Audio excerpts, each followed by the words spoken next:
Miss Marple notices a curious swan-shaped ink blot in a dead man's journal. To others it seems meaningless, but to her it signals envy, deception, and a hidden crime. Guided by her sharp eye, she follows the swan's trail to uncover the killer's secret. Chapter 1. The Ink Blot at the Vicarage. The late spring sun filtered through the lace curtains of St. Mildred's Vicarage, casting delicate patterns on the polished oak floor. The parlor smelt faintly of lavender polish and overripe apples. Miss Felicity Green, the vicar's new secretary, sat stiffly at the writing desk by the window.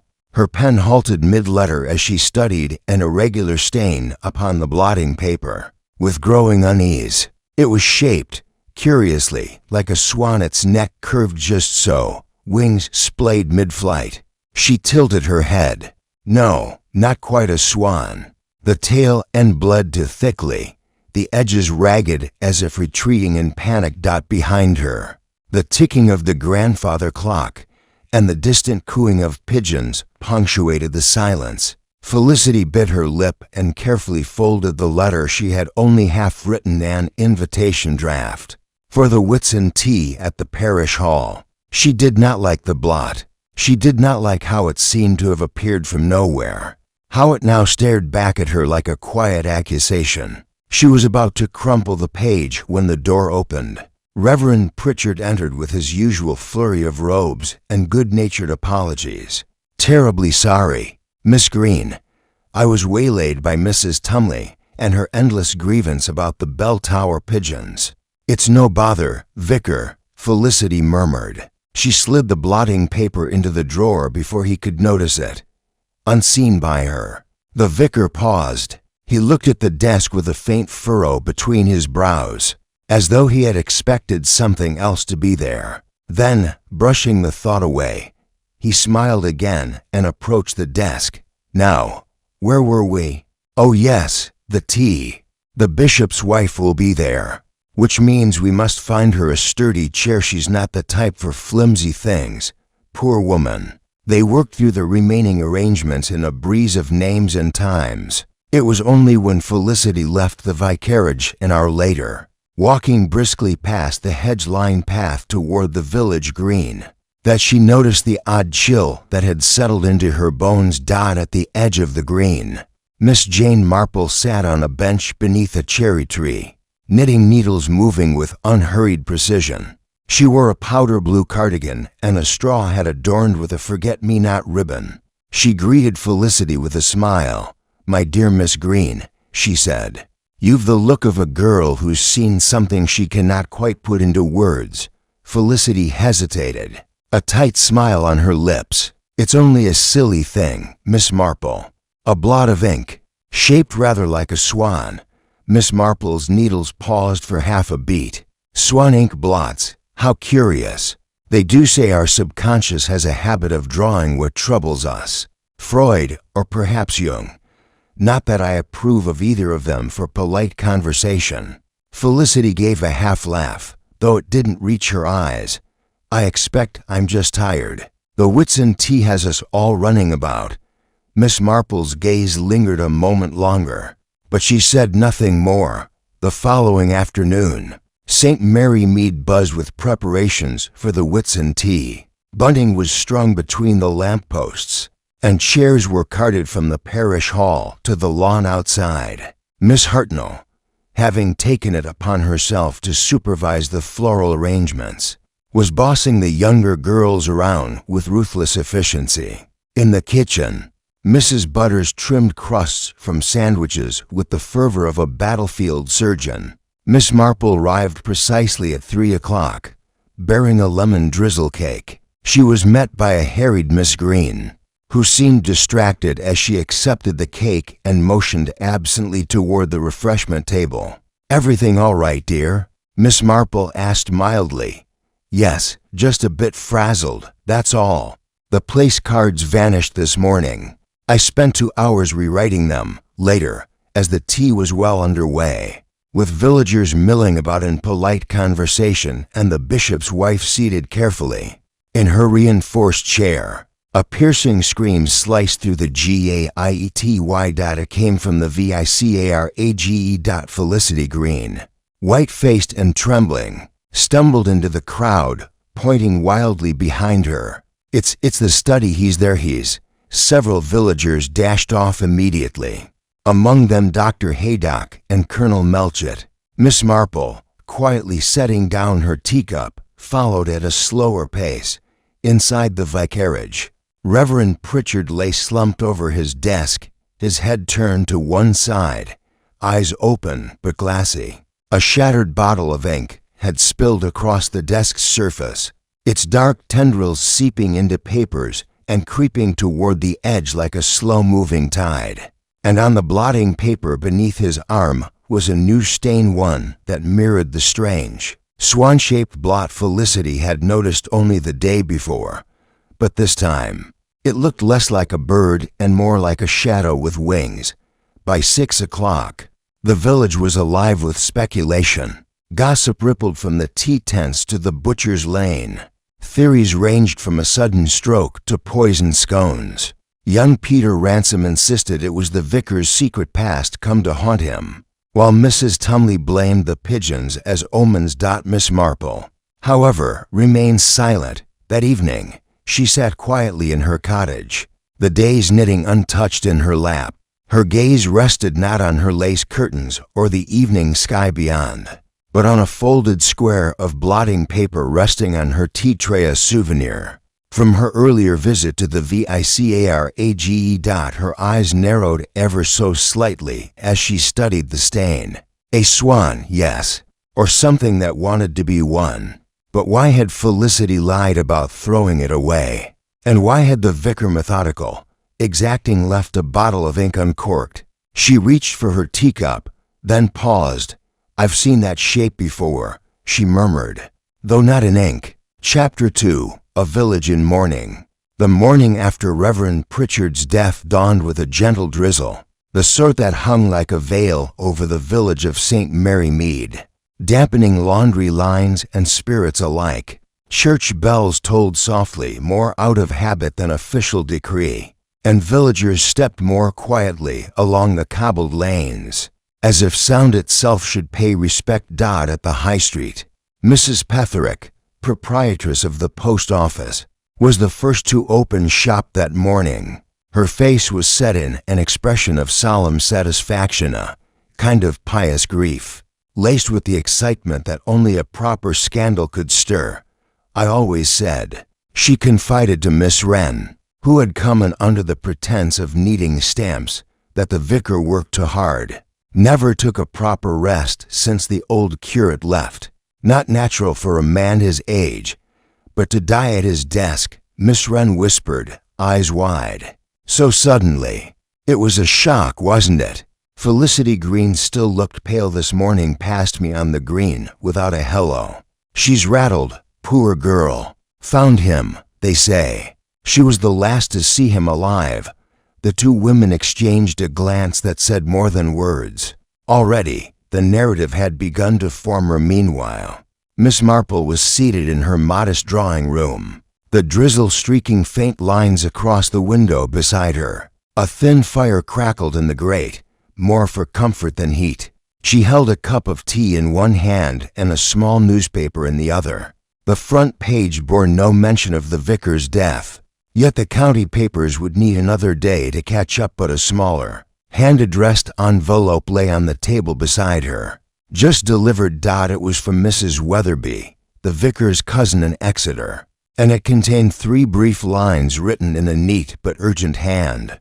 "I am most distressed by the news. Please inform me if anything seemed odd before his passing. There were matters weighing on his mind. Yours sincerely, C. Weatherby." Miss Marple reread the note and set it down slowly. "Matters weighing on his mind," she repeated aloud.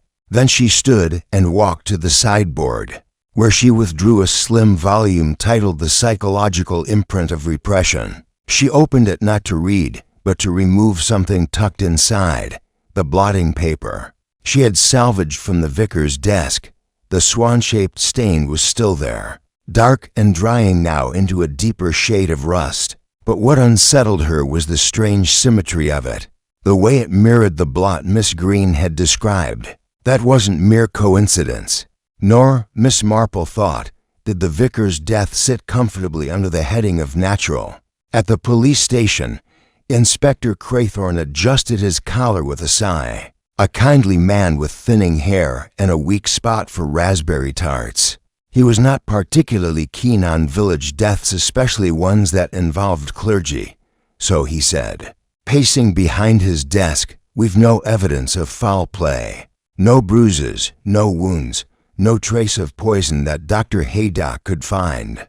Heart failure's likely, though Haydock's sending a report to the coroner." Sergeant Bridges, younger and more suspicious by nature, leaned forward. "Still odd, sir. The girl the secretary said the vicar had seemed in fine health the night before." "They always say that," Craythorne muttered. "A heart gives out in a flash, and suddenly everyone's an expert in cardiac signs." "But the ink bottle was smashed," Bridges persisted. "And something odd about the blotting paper, just thought I'd mention it." Craythorne waved a dismissive hand. "You're not suggesting the blotter did him in, are you, Bridges? What is it you think he was stabbed with metaphor?" Still, the inspector made a note in the margin of his ledger. "Ink, ask Haydock again."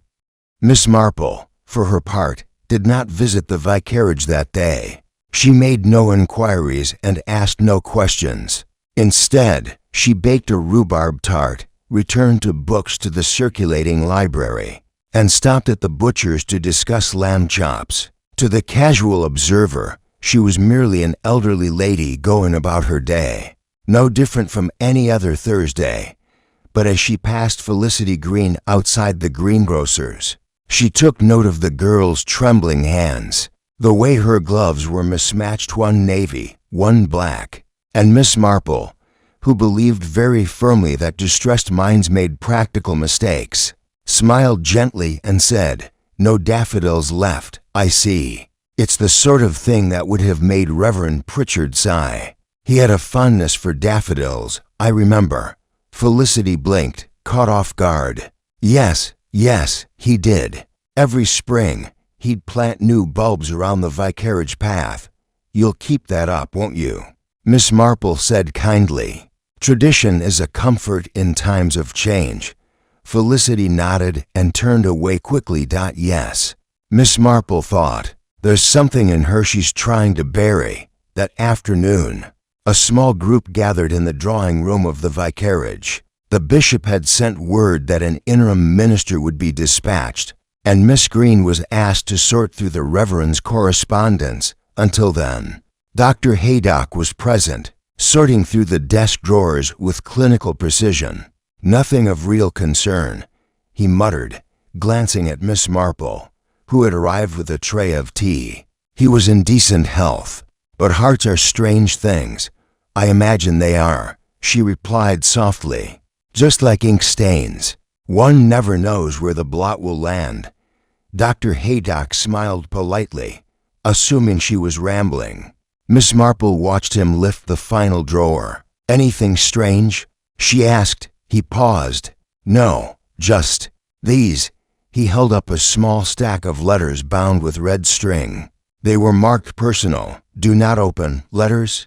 Miss Green asked, her voice quivered. Dr. Haydock raised an eyebrow. "Should we read them?" "They're personal," Felicity said quickly. "I mean, perhaps they're private reflections, sermons." He was a meticulous man. Miss Marple took her tea without comment, but her eyes were fixed firmly on the stack of letters. Something had passed between Miss Green and those papers, a flicker of fear or guilt. She sipped. It was not the time to ask. Not yet. That evening, as twilight settled over the village, a new rumor crept among the hedges. Young George Bramble, who delivered milk and scandal in equal parts, claimed to have seen a strange man walking away from the vicarage the night before the death. "Tall fella, coat too long, face like a fox," he said to his sister over dinner. By morning, the entire village had heard of the fox-faced stranger. Mrs. Petherick, of course, blamed Londoners. Miss Hartnell declared it a Bolshevik. Colonel Melchett insisted he would speak to the police at once. But Miss Marple, folding her knitting in the soft quiet of her home, merely muttered to herself. No fox-faced stranger spilled that ink. She looked again at the blot on the paper. And no innocent mind sees a swan where none should be. Chapter 3. Whispers in the Margins. The morning after the fox-faced stranger became the newest tenant in the village's collective imagination, Miss Marple rose early. A mist clung to the hedgerows, reluctant to leave even as the sun pressed through in weak shafts. She tidied her small sitting room, arranged the morning paper by the teapot, and prepared a basket of scones for a visit under the most innocent of pretenses. Of course, by 9:30, she was at the vicarage once more, where Felicity Green was sorting hymnals by the front window. Miss Green startled slightly when the bell rang, but forced a smile. As she opened the door, Miss Marple, "Oh, how kind are those currant scones," said Miss Marple, stepping inside. "Still warm. I thought you might not have had time for breakfast." Felicity hesitated. "That's very thoughtful of you. I've been a bit too distracted to eat much." Miss Marple nodded with the sympathy of one who understands burdens without demanding their details. "I know the feeling. When my dear nephew Raymond lost his publisher, he didn't eat for 3 days, though that was more due to pride than grief." They sat in the kitchen, sunlight creeping timidly across the tiled floor. Felicity poured tea with the shaky hands of someone trying to appear composed. "The village has been terribly kind," she said. "Flowers, cards, offers of help. But it's all rather overwhelming. I keep hearing things about Reverend Pritchard's passing." Felicity nodded. "People suggesting there was something odd about it. That perhaps," she caught herself, as though voicing suspicion would make it real. Miss Marple, stirring her tea, said gently, "Well, people do love a mystery, especially where none may exist. But then again, a great many tragedies wear the costume of coincidence." Felicity looked down. I don't know what to think." Miss Marple watched her for a long moment, then spoke with casual softness. "What became of the letters Dr. Haydock found? The ones tied in red string?" Felicity hesitated. "He gave them to me, said it wasn't his place to read them, and that the bishop's office would decide if they were of any importance. And have I what? Read them." A long pause. Then, quietly, "No." Miss Marple didn't challenge the lie. Instead, she finished her tea and changed the subject entirely, asking about the tea schedule for Sunday services and the possibility of dry scones. If Mrs. Butters continued to overbake, when she left, the scones were mostly untouched. That same afternoon, Inspector Craythorne sat in his office, thumbing through the coroner's report. Dr. Haydock had indeed found no trace of external harm. No poison, no bruises, no struggle. Natural causes, signed and sealed. Case closed. Yet Sergeant Bridges continued to hover. "If you'll pardon me, sir," he said, "there's something I don't like about it." Craythorne groaned. "Do you like anything, Bridges?" "It's the ink," the sergeant persisted. "The ink bottle was smashed, but there were no signs of a fall or movement from the vicar. It's as if the bottle was thrown, not knocked." Craythorne blinked. "Thrown? By whom?" Miss Green said he was writing. She found him at the desk, pen still in his hand. But the blotter was already soaked. If he'd been writing, the bottle wouldn't be on the far side of the desk, broken. "It doesn't line up," Craythorne sighed. "So now we've a ghost who flings ink." Bridges, undeterred, laid a photo on the desk. A grainy image of the blotting paper. "Have a look at this." The shape was eerie. Something between a bird and a scream. Craythorne frowned. By Friday, the story of the blot, though not officially shared, had begun to surface. George Bramble, ever the chatterbox, claimed his cousin saw the stain and declared it a message from beyond. Mrs. Tumley swore she'd read about identical omens in a magazine about haunted monasteries. At the Blue Boar Inn, locals whispered over shandies and roast lamb. Some said the Reverend had been hiding something. Others insisted it was divine punishment for canceling the Choyers' summer outing. But among them sat one visitor, a man none could quite place. He was tall, lean, with copper-colored hair slicked back like seaweed after a tide. His overcoat hung strangely on his frame, one shoulder higher than the other. He spoke little, only asking for directions to the vicarage, though he never went there, and was seen later standing under the old chestnut tree near the rectory wall, just watching. Back at her cottage, Miss Marple made careful notes in a small cloth-bound notebook. She noted timelines, observed inconsistencies, and marked her questions with faint check marks. Ink blot seen before Death Note drafts of Whitsun.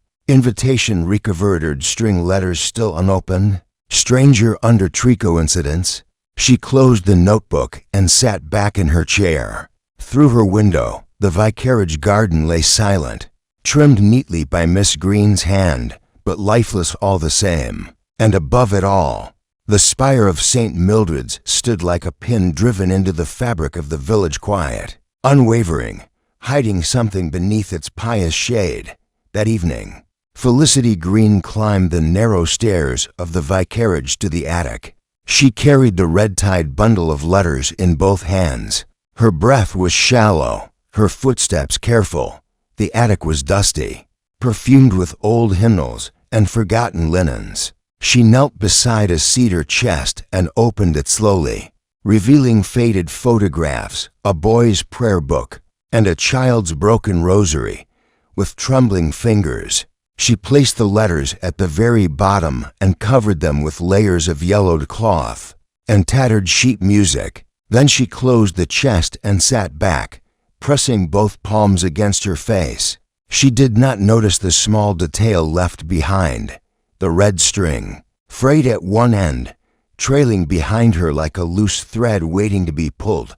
Later that night, Miss Marple sat reading by lamplight when a knock came at her door. It was Sergeant Bridges, holding his hat in both hands. "I shouldn't be here," he said, "but you've got a way of seeing things, and I've a feeling I'm missing something." She offered him a seat and poured him tea. He unfolded the photo again, the ink blot. "I keep thinking, Miss Marple, what kind of death leaves behind a picture like this?" Miss Marple studied the image for a long moment. "It isn't the blot we should be questioning," she said softly. "It's what it interrupted. I'm not following." "The vicar was writing," she said. "But what was he writing when the ink bottle broke? And why is that letter, whatever it was, gone?" Bridges stared. Miss Marple's eyes gleamed faintly. "You see, Sergeant, when one writes in haste and shock, the hand doesn't always obey. But what's written just before death, if one knows it's coming, is rarely meaningless." She leaned forward, lowering her voice. "Find the missing page." Chapter 4. The Missing Page. The following morning brought a cold wind from the east, uncommon for late spring and unwelcome by the gardeners of St. Mary Mead. Leaves shivered in hedges and doorways, and even the birdsong seemed hesitant. But in Miss Marple's cottage, there was warmth and purpose. She sat at her table with a pot of tea, her knitting forgotten, as she reread a short note from Sergeant Bridges. No page found in the study drawer, but the blotter imprint suggests a letter was started, possibly torn out before ink spilled. Investigating further, Miss Marple folded the paper with a soft nod. She had long suspected that the most telling part of the vicar's death was not what was left behind, but what had gone missing. At 11 o'clock sharp, she took her walking stick and set out, not toward the vicarage this time, but toward the old parish hall where Miss Hartnell was supervising a flower arrangement committee. She wasn't interested in hydrangeas, of course, but she had learned over the years that gossip flowed best when people's hands were busy. Sure enough, she was barely through the door when Mrs. Ellsworth leaned in with a whisper. "Have you heard, Miss Marple?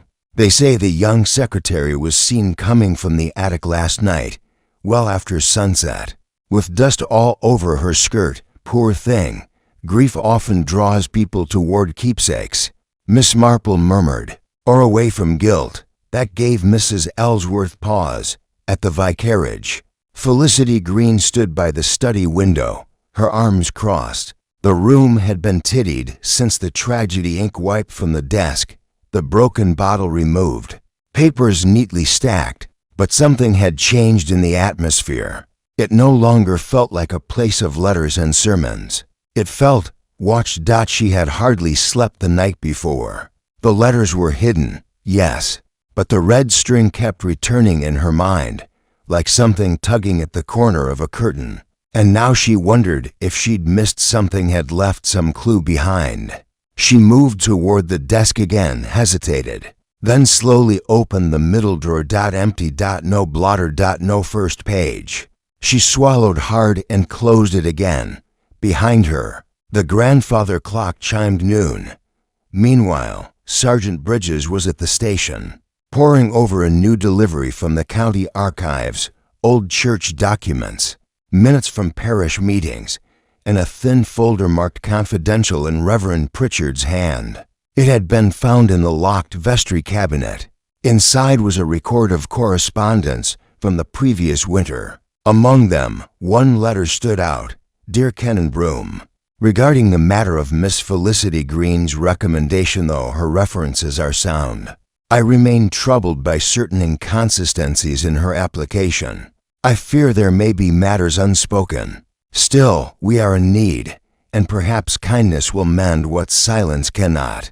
Yours in faith, C. Pritchard. Bridges read it twice. Then again.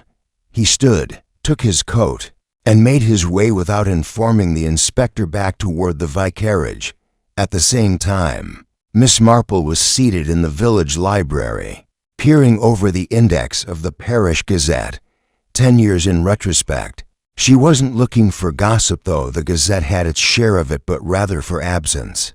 People who appeared and then disappeared. Notices given and then redacted. And there, near the back, she found it. A small item from 3 years prior. Music teacher resigns from Exeter Diocese School following an internal inquiry. Miss Felicity Green has resigned from her post at St. Agnes Girls' Academy. No official reason was given.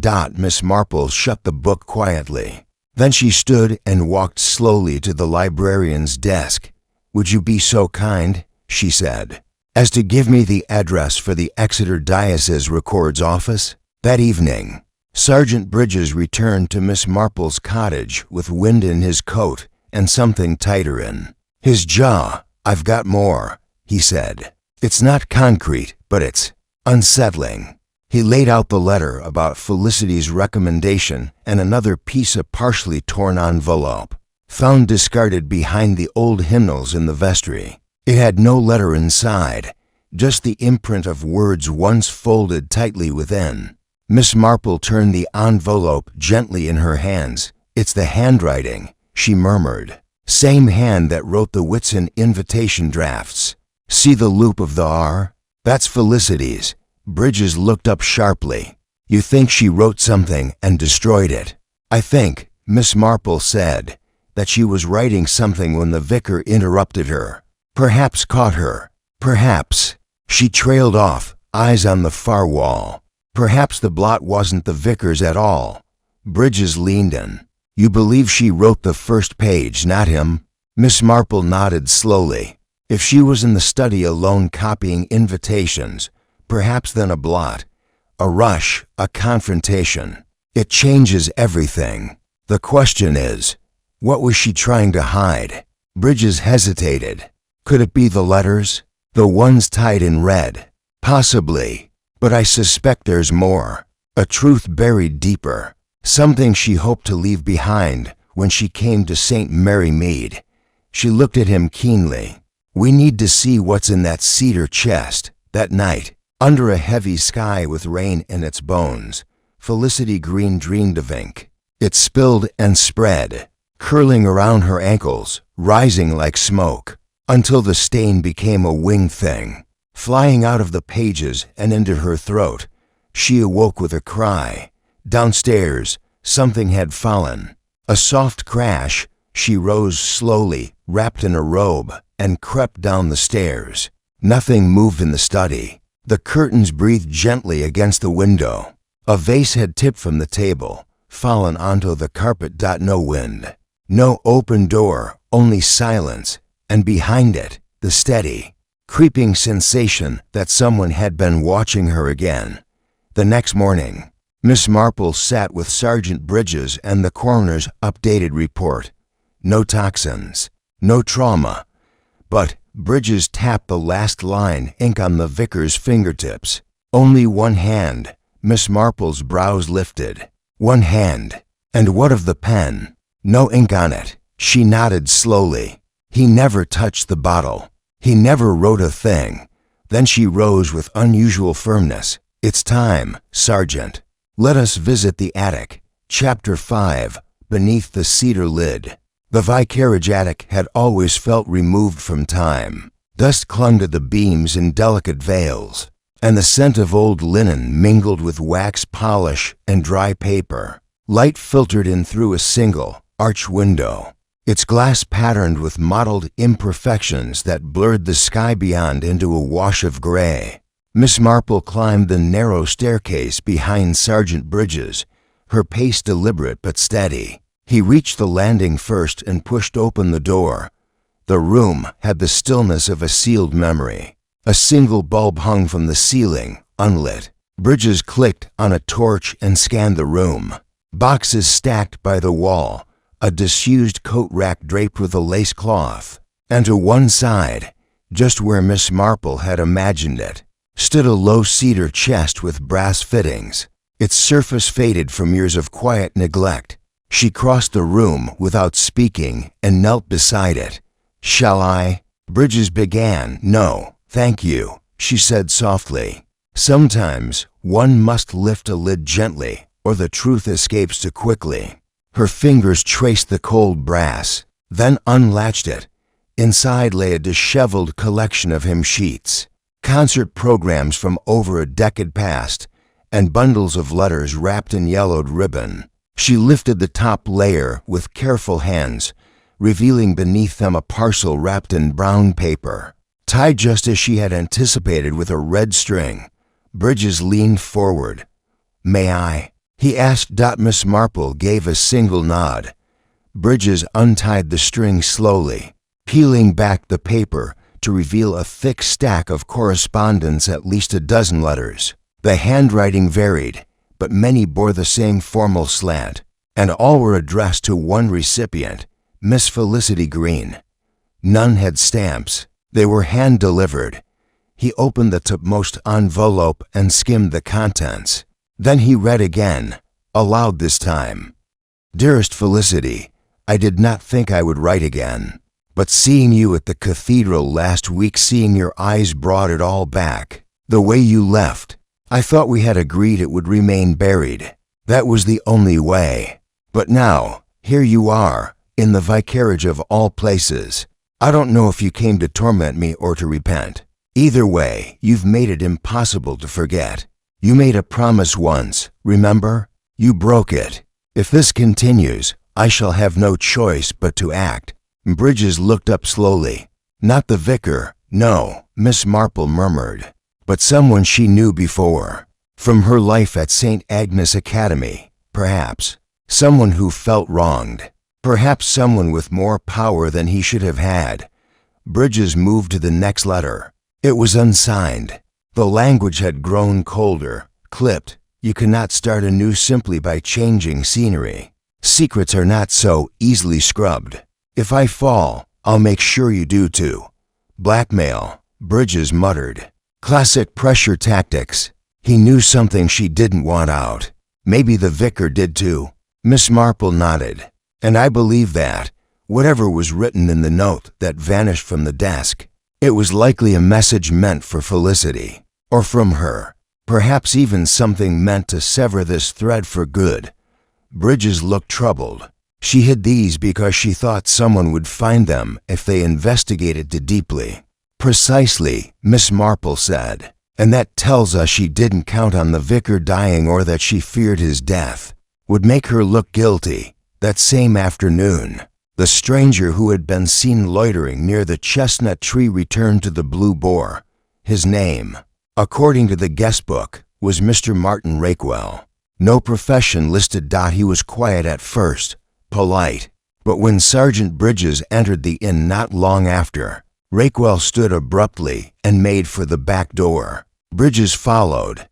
He caught him outside the stables. "Mr. Rakewell?" The man turned slowly.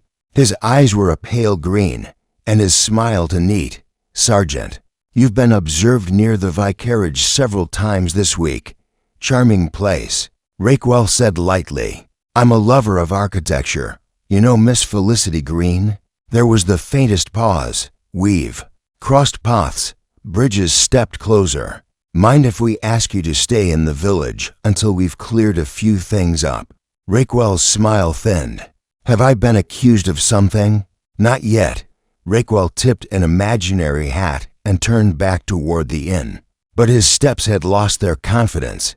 Back in her cottage, Miss Marple sat with her knitting in her lap, her thoughts tangling far more than the wool. She was not prone to melodrama, but she had long ago learned that coincidences were often camouflage for causality. A strange man arrives.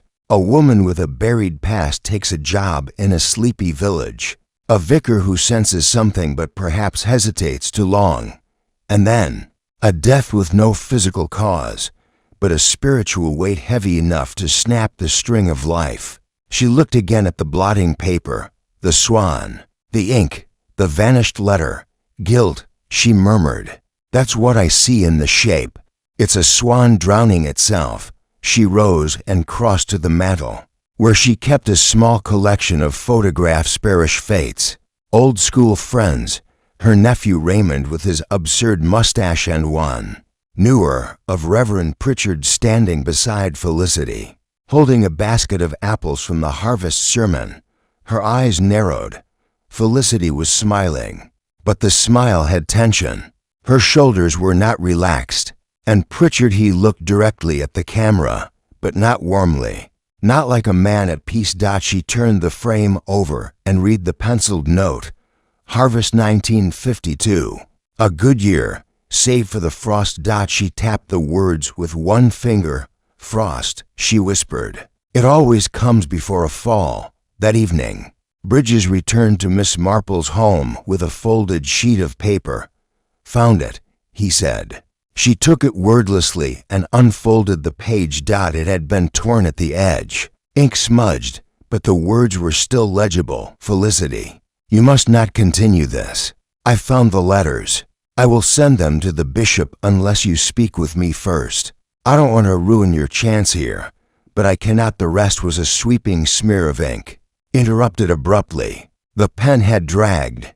The pressure shifted. "He died while writing it," Bridges said. "And someone likely her took the page before we arrived. Must have slipped it into a book or drawer. I found it in the base of the lectern stand. Almost missed it." Miss Marple stared at the page, then looked out the window. "She took it to protect herself," she said softly, "or to protect someone else. And the question is, was she afraid of being revealed, or being blamed for something she didn't do?" Bridges folded the letter again. "She knows more than she's told us." Miss Marple nodded. "Yes, and I believe it's time we ask her what the ink blot was hiding all along." Chapter 6. The Conversation in the Vestry. The old vestry of St. Mildred's was a quiet place in the late afternoon, its stone walls sheltering a faint scent of candle wax, aged wood, and a touch of damp. Shafts of dusty light cut across the floor through the narrow windows, falling in long ribbons over the worn kneeler and the stacked hymnals along the back wall. Miss Marple sat patiently on a stiff-backed chair beside a modest wooden table, her gloved hands folded neatly in her lap. She had asked Felicity Green to meet her here to discuss something delicate, and had received a pale nod in response. The girl had grown more brittle over the last 2 days, her cheerfulness thinning like the worn silk of her cuffs when she entered now. She seemed to float rather than walk, her movements small, almost self-contained, as though to make herself invisible. She closed the vestry door behind her and turned to face Miss Marple. "You wanted to speak with me?" "Yes, dear," said Miss Marple gently. "Won't you sit?" Felicity hesitated, then did so, perching, rather than settling, on the edge of the chair across from her. There was a long silence. Miss Marple did not rush. "At last," she said. "I've always found that when something terrible happens, the truth, no matter how painful, eventually becomes lighter than the burden of hiding." Felicity looked down. "If this is about the blotting paper," Miss Marple raised a gentle hand. "No, not only that, though it is an important piece." Felicity's lips trembled slightly. Miss Marple continued, "I believe the Reverend Pritchard was writing to you at the time of his death, that he had discovered the letters Mr. Rakewell sent, and that he gave you a choice: face the consequences or speak to him in confidence." Felicity's throat moved in a swallow.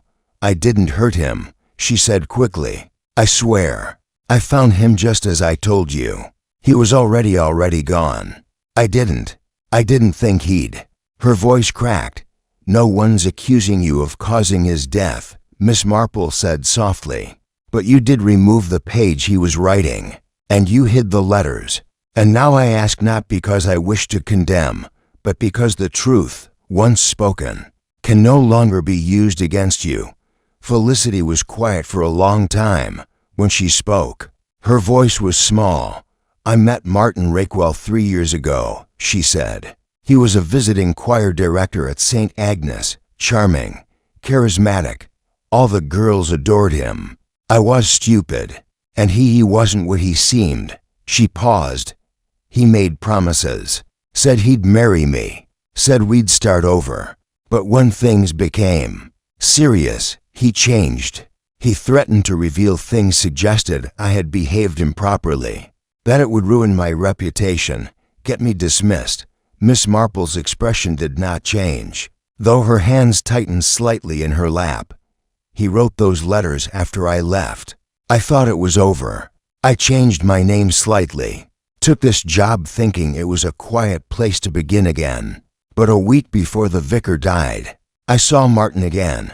He came to the village," Miss Marple said quietly. Felicity nodded.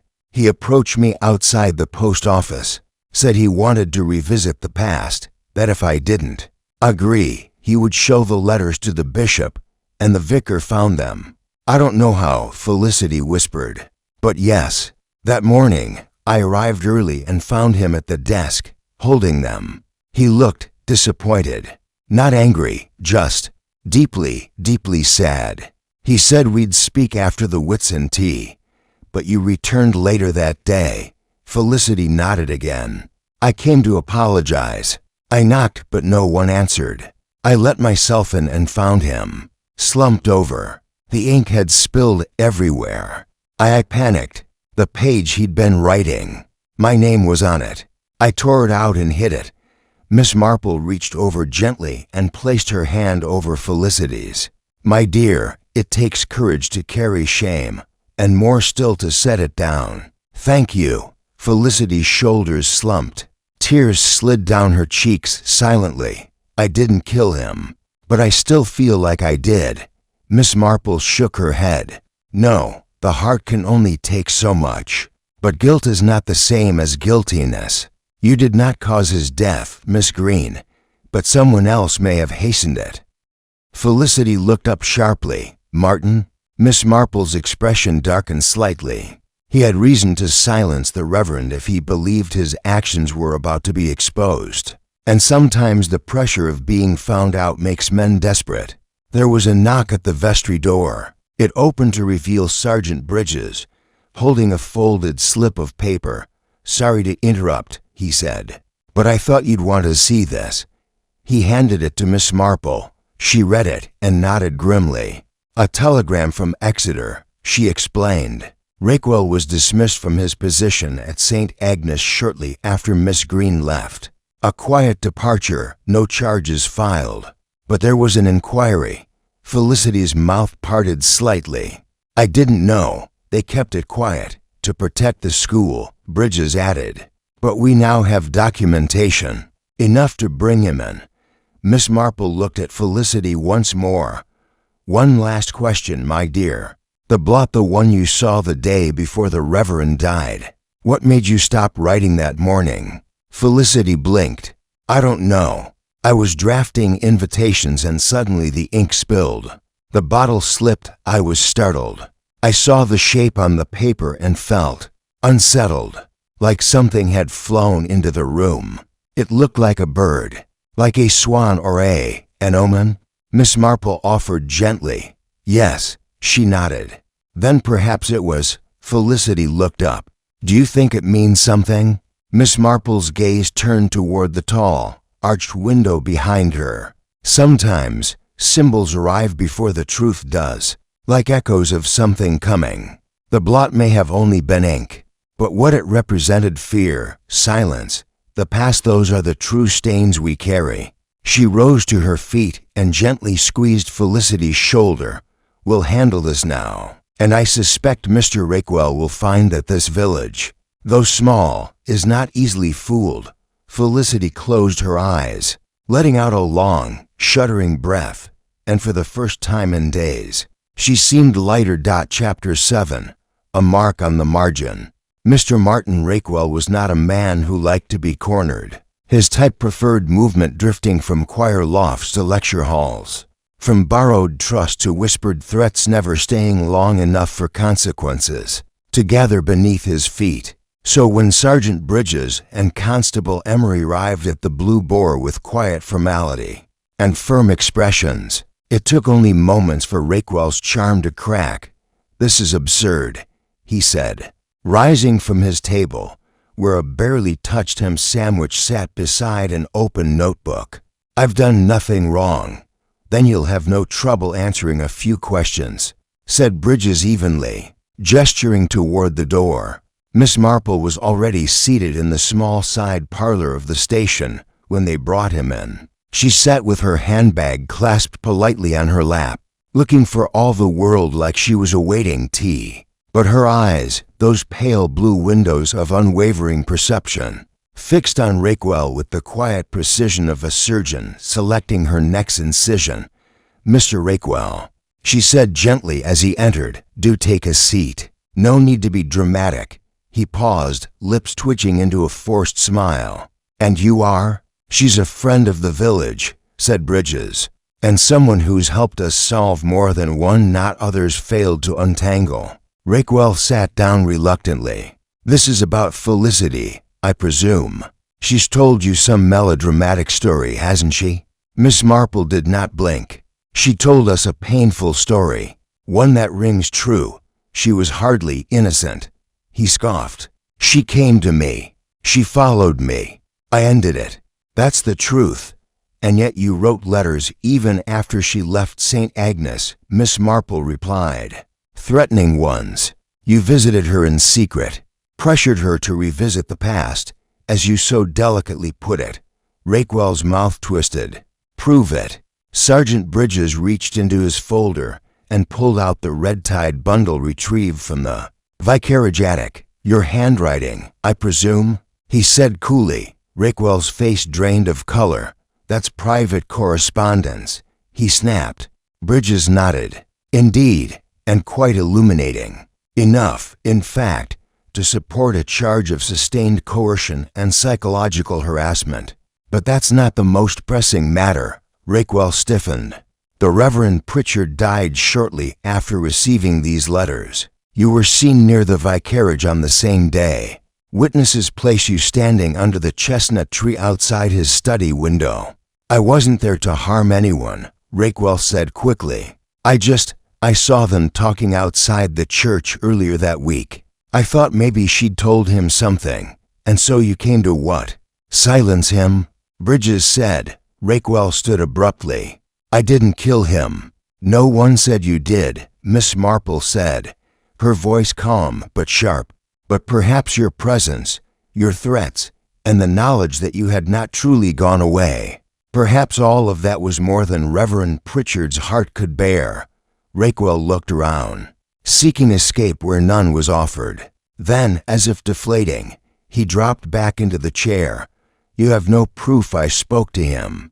Miss Marple smiled faintly. "You're quite right. But we do have proof you wrote to him." Raquel froze. "The missing letter," Miss Marple continued, "was recovered this morning in the base of the lectern. Your letter addressed to Reverend Pritchard was folded into the sermon notes.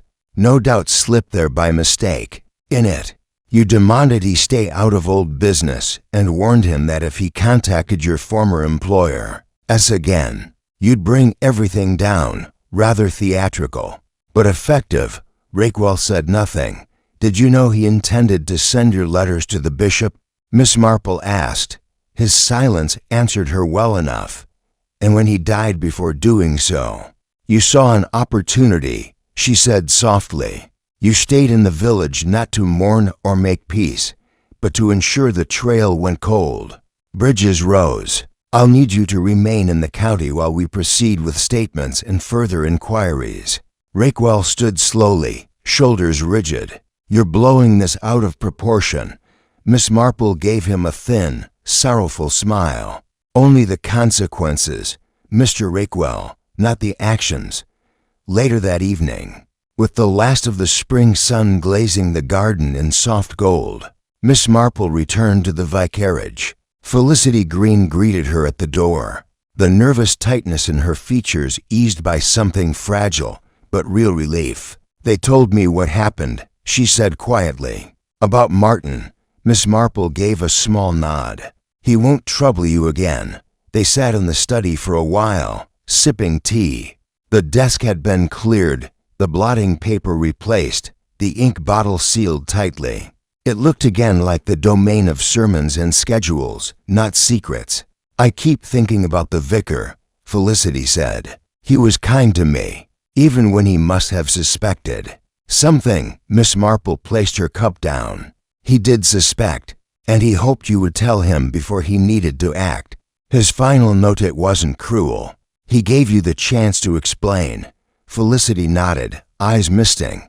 "I've decided to leave," she said at last. "Not because of shame, but I think I need to begin properly, not halfway." "A wise decision," said Miss Marple. "But I hope you'll remember that here, at least. You were seen clearly." They rose together, and Miss Marple took one last look at the desk. "Tell me, Miss Green," she said gently, "when you saw the ink blot, what shape did it make? Truly?" Felicity smiled faintly, as if seeing it again. "It looked like a swan," she whispered, "but not flying, dipping its head, like it was bowing." Miss Marple nodded once, a symbol of sorrow, but also of grace. They said their goodbyes in the garden, where the daffodils the vicar had planted years ago still stood tall, their yellow faces turned toward the fading sun. Miss Marple walked home slowly, her steps light, her mind already drifting toward tomorrow's crossword and a parcel of letters to answer.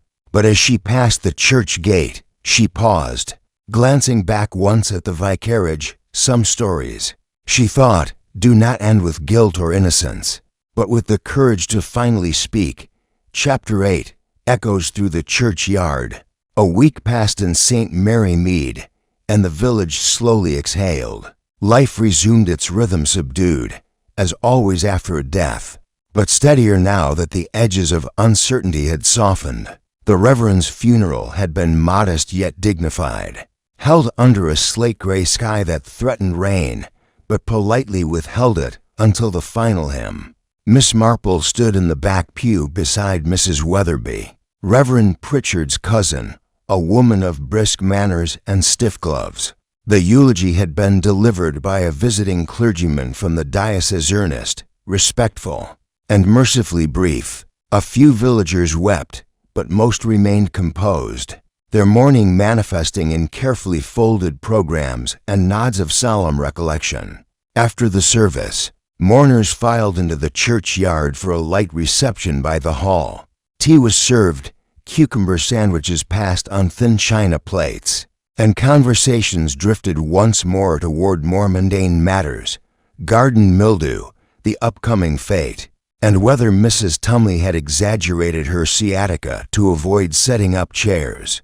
Miss Marple sipped her tea slowly near the rose archway, listening without appearing to. She had learned long ago that people often said the most telling things not in confession, but in passing remarks. "I dare say Felicity will be gone soon," whispered Miss Hartnell to Mrs. Ellsworth, loud enough to be overheard. "No staying on after such embarrassment." She looked thinner, Mrs. Ellsworth noted, but not defeated. Something steadier about her, as though she'd been through fire and come out with less to prove.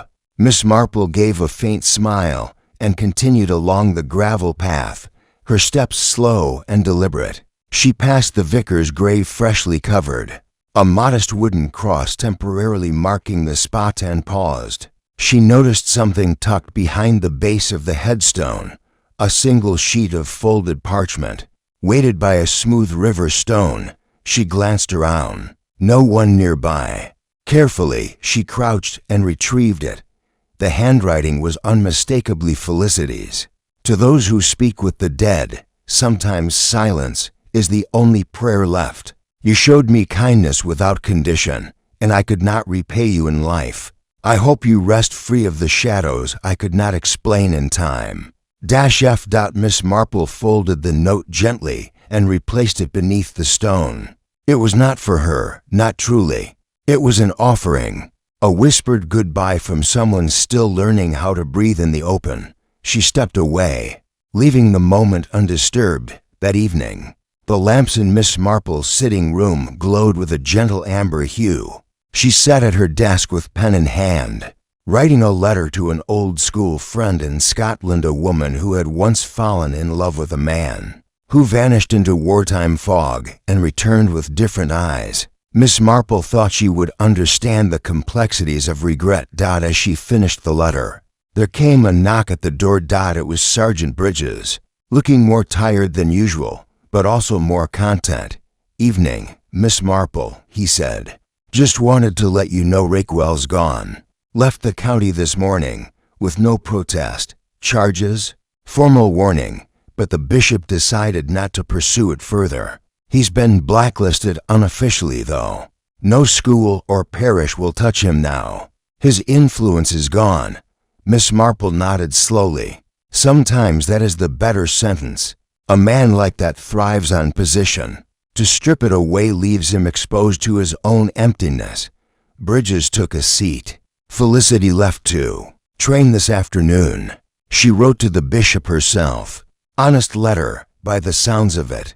Said she'd rather start fresh elsewhere than hide in borrowed safety. "She's brave," said Miss Marple, in her own quiet way. Bridges looked at the small photograph above the hearth. Reverend Pritchard in the garden, rake in hand, half smiling toward the camera. "Do you think he knew about all of it?" Miss Marple considered this. "I think he suspected more than he admitted, and perhaps his heart broke not from fear, but from helplessness. When we care for someone who is suffering, and we feel we cannot save them, it weighs heavily." Bridges nodded slowly.